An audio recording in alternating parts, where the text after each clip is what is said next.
Magandang araw po mga ka-Facebook friends and followers at mga ka-Bernice at saka yung YouTube subscriber dyan. At ito, yan, nag-ready na po yung mga decoy at saka yung spear gun at saka po yung ating katawan.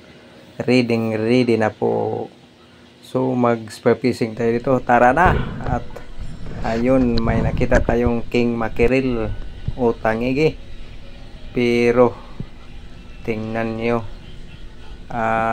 Medyo mabilis lumangoy yung mga king mac ngayon.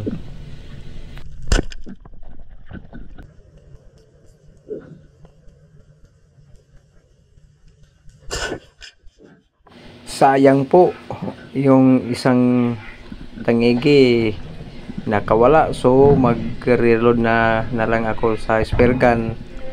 Baka may dumating pa sa didikit sa aking decoy mga ka-Bernice. At ayun na po, 130 cm po yung spear gun ko. Ang bigat yung rubber hilahin, no? So pangalawang rubber na. So ayun, balik na po tayo nag-dive kasi may dumikit isang barracuda.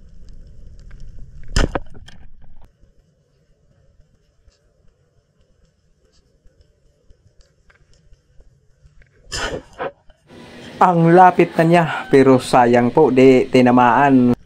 Yung isdang yun, di talaga pakain. So may didikit na naman, oh. Ang dami nilang mga king mackerel o tangigi, mga ka-Bernice, mga ka-idol, mga ka-Facebook friends at saka YouTube subscriber.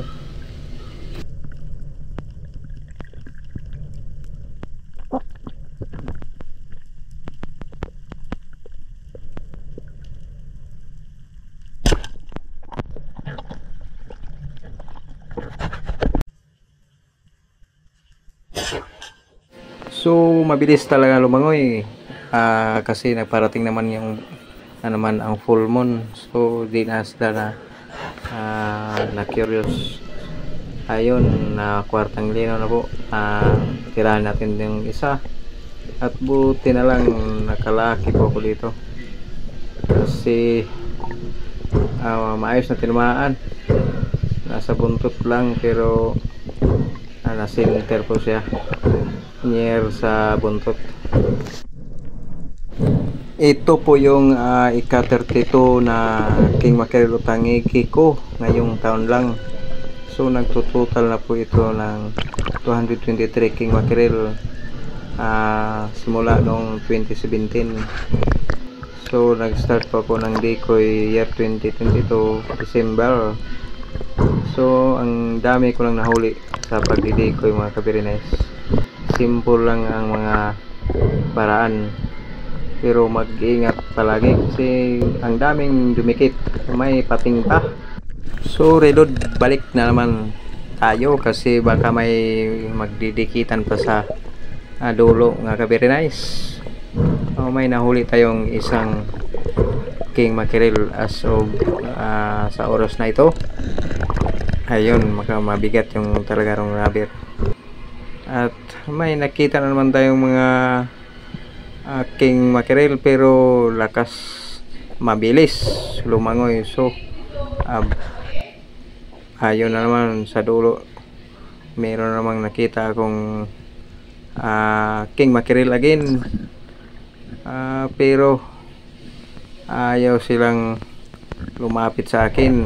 Yaan na lang natin, hindi pa oras nila. So ayun, isang sutot barracuda, nag-iisang sutot barracuda at getting curious.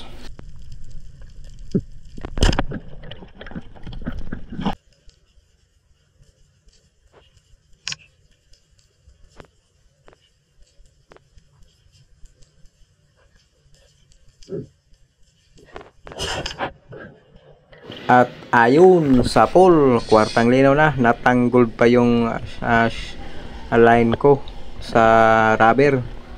So hindi natin siya pigilan, natin siya makarating sa sa baba.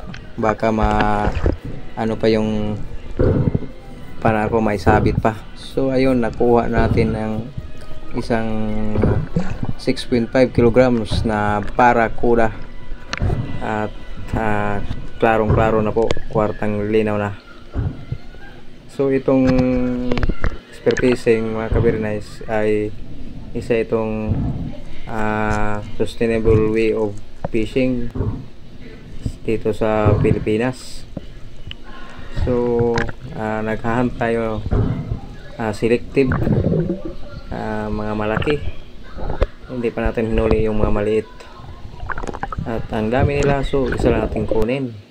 Mga ka-Facebook friends, mga followers o mga YouTube subscriber o mga kabirinays, og naman ta kire diring gihapong espata, medyo nagpalaod ta kayo karon og naatay nakuha dito duha ka buok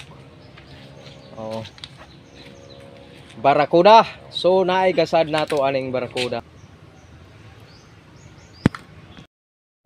Di ara mga kabirinays, pitsadis sa Abril dakong barakuda para kang Master Joel Ambaik kay iya kining pagalutoon sa umalabot nga okasyon. Og diapay usa naatay usa ka tangigi, ika-32 nga tangigi karong tuiga, nasa mga 6 kilos kapin or city ba. Mao ni siya 223 ang atong total, sukad ni atong 217 2017 di ay yata. Marami pong salamat sa panonood. Good luck and God bless.